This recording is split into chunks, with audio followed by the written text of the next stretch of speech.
고난 너머에 더 큰 고난이 기다린다 할지라도 오직 하나님 말을 신뢰하십시오. 여러분의 영혼의 시력이 회복되기를 마음이 없는 분에게 시청자가 아니라 우리는 예배자가 되어야 됩니다. 샬롬, 오늘은 고난주간 화요일입니다. 예수님께서 십자가의 고난의 길을 걸어가셨기 때문에 우리가 평안의 삶을 살고 있습니다. 예수님께서 걸어가신 그 길을 따라가는 저와 여러분 되기를 간절히 소망합니다. 함께 나눌 말씀은 누가복음 22장 54절부터입니다.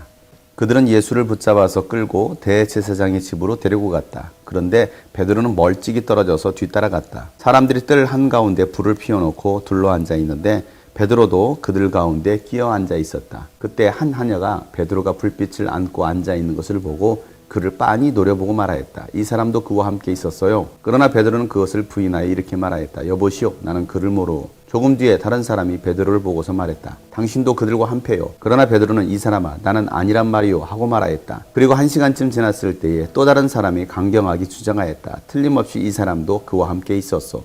이 사람은 갈릴리 사람이니까요. 그러나 베드로는 이렇게 말하였다. 여보시오, 나는 당신이 무슨 소리를 하는지 모르겠소. 베드로가 아직 말을 채 끝내기도 전에 곧 닭이 울었다. 주님께서 돌아서서 베드로를 똑바로 보셨다. 베드로는 주님께서 자기에게 오늘 닭이 울기 전에 내가 3번 나를 모른다고 할 것이다 하신 그 말씀이 생각났다. 그리하여 그는 바깥으로 나가서 비통하게 울었다. 예수를 지키는 사람들이 예수를 때리면서 모욕하였다. 또 그들은 예수의 눈을 가리고 말하였다. 너를 때린 사람이 누구인지 알아맞추어 보아라. 그들은 그 밖에도 온갖 말로 모욕하면서 예수에게 욕설을 퍼부었다. 날이 밝으니 백성의 장로회 곧 대제사장들과 율법학자들이 모여서 예수를 그들의 공의회로 끌고 가서 이렇게 말하였다. 그대가 그리스도이면 그렇다고 우리에게 말해 주시오. 예수께서 그들에게 말씀하셨다. 내가 그렇다고 여러분에게 말하더라도 여러분은 믿지 않을 것이요. 내가 물어보아도 여러분은 대답하지 않을 것이요. 그러나 이제부터는 인자는 전능하신 하나님의 오른쪽에 앉게 될 것이요. 그러자 모두가 말하였다. 그러면 그대가 하나님의 아들이요? 예수께서 그들에게 말씀하셨다. 내가 그라고 여러분이 말하고 있어. 그러자 그들은 말하였다. 이제 우리에게 무슨 증언이 더 필요하겠소? 우리가 그의 입에서 나오는 말을 직접 들었으니 말이요. 아멘. 대제사장이 보내 성전 경비병들은 예수님을 붙잡아 대제사장 가야바의 집으로 끌고 갑니다. 그런데 베드로가 그 예수님의 뒤를 따라갑니다. 예수님께서 가야바 법정에서 신문을 받고 계시는 동안에 베드로는 뜰 한가운데 불을 피우는 곳에서 불을 쬐고 있습니다. 날씨가 추웠기 때문에 베드로는 사람들 틈에 끼어서 불을 쬐고 있는 것입니다. 예수님께서 신문 받는 동안 예수님의 그 신문 과정을 지켜보고 있는 것입니다. 과연 저분이 어떻게 될까? 어떤 결과가 나올까? 베드로는 지켜보고 있습니다. 그때 한 하녀가 베드로가 불을 쬐고 있는 모습을 보고서 그에게 말을 합니다. 이 사람도 예수님과 함께 있었던 사람입니다. 그 말을 들었던 베드로는 부인하기 시작합니다. 나는 저 사람을 모릅니다. 예수님과 3년 반 동안 함께했던 제자가 예수님을 모른다라고 부인하고 있습니다. 아니 얼마 전까지도 예수님께서 가시는 그 길 따라가겠고 절대 예수님을 부인하지 않겠다라고 말했던 그가 예수님을 지금 부인하고 있는 것입니다. 조금 뒤에 다시 한 사람이 베드로에게 말을 합니다. 당신도 예수와 한패요. 그러자 베드로가 더 큰 소리로 나는 아니란 말이요 라고 말을 또 하기 시작합니다. 그리고 1시간쯤 지났을 때에 또 다른 사람이 강경하게 주장합니다. 이 사람은 바로 예수님의 제자입니다. 분명히 예수님과 함께 있었던 것을 봤습니다. 저 사람은 갈릴리 사람입니다 라고 말을 합니다. 그러자 베드로는 당신이 지금 무슨 말을 하는지 나는 알지 못하오 하면서 예수를 부인하고 저주하면서 떠나갑니다. 1시간이 지나도록 예수님께서 신문 받고 계셨는데 베드로는 그곳에 앉아 불을 쬐면서 예수님을 모른다라고 부인하고 있는 것입니다. 아니 오히려 3번째는 저주하면서 예수를 모른다라고 말을 합니다. 그때 닭이 웁니다. 예수님께서 말씀하셨던 닭이 울기 전에 내가 나를 3번 부인하리라는 말씀이 그때서야 떠올랐습니다. 그래서 베드로는 비통해하며 울면서 나갑니다. 베드로는 예수님께서 채찍에 맞으시는 것도 봤습니다. 예수님을 죽이려고 모함하고 비방하는 모습도 다 지켜봤습니다. 그런데 베드로는 예수님에 대해서 한마디도 못합니다. 말을 못합니다. 예수님의 제자라고 예수님과 한패라고 말하면 자신에게도 그와 같은 고난이 찾아올 거라고 생각했기 때문에 베드로는 두려웠던 것입니다. 예수님께서 당하시는 그 고통의 자리에 있었지만 베드로는 예수님을 부인하고 맙니다. 그 모습을 예수님은 다 지켜보고 있습니다. 베드로와 예수님의 두 눈이 마주쳤습니다. 우리가 예수님의 말씀에 순종하지 못하고 예수님을 부인하고 떠나갈 때에 예수님께서는 우리를 지켜보고 계십니다. 우리를 많이 쳐다보고 계십니다.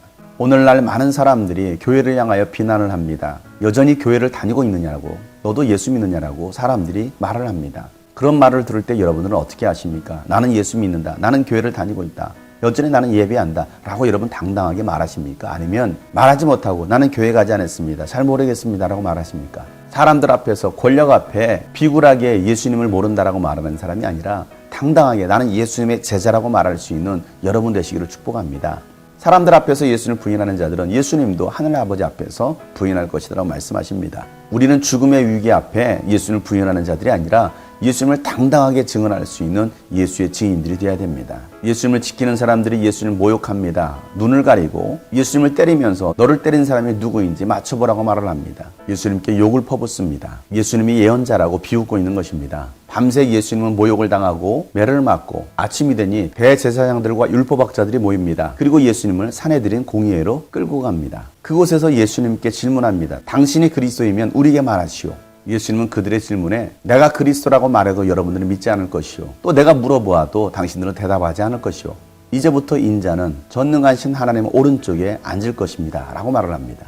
이 말을 들었던 대제사장들과 율법학자들이 분노를 합니다. 당신이 하나님의 아들이란 말이요? 하나님 보좌 우편에 앉는다라는 그 말에 하나님을 모독하는 말로 여깁니다. 그들의 말을 들었던 예수님께서는 내가 하나님의 아들이라고 당신들이 말하고 있어 라고 말씀하십니다. 그래서 이들은 예수님을 죽이기로 결심을 합니다. 예수님을 신성모독죄로 심판하겠다라는 것입니다.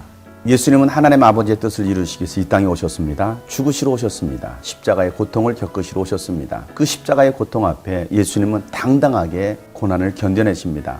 당당하게 하나님의 아들이라고 말씀하십니다. 그런데 예수님의 수제자였던 베드로는 예수님을 3번씩이나 모른다라고 부인하고 도망갑니다.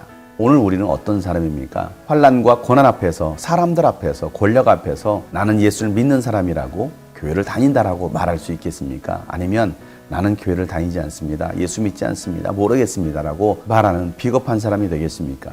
이 고난 주간에 예수님의 고난을 기억하시면서 왜 예수님께서 그렇게 고난을 당하셨는지, 왜 채찍에 맞으셨는지, 누구 때문인지를 한번 기억하고 이제는 예수를 부인하고 도망가는 자들이 아니라 당당하게 예수님이 바로 하나님의 아들이십니다. 우리 생명의 구원주이십니다라고 말할 수 있는 저와 여러분 되시기를 주로 축복합니다.